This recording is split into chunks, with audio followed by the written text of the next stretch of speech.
कहानी बन ही जाएगी। परिंदे सोच के चाहे फिजा में कितनी मुद्दत भी रहें नज़रों से ओझल, सबसे ऊंचे बादलों से भी कहीं ऊपर ज़मीन पर ही उतरते हैं।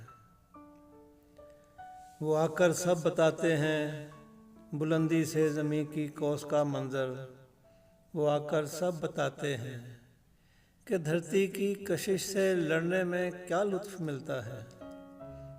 थकावट किस तरह भरती है ताज़ा दम परों में, और बहुत ऊपर हवा का खेल क्या तूफ़ान उठाता है। वही तूफ़ान ज़मीन पर क्यों उतरते हैं। ये धरती से दिखाई देते बादल रास्ता रोकें तो फिर भीगे परों के साथ उड़ना कैसा लगता है।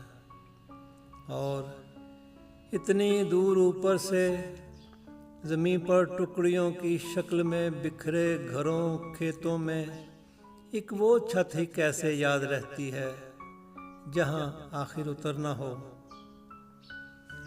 परिंदे सोच के आखिर पलट आएंगे। तुम कागज़ कलम और उंगलियां तैयार ही रखना।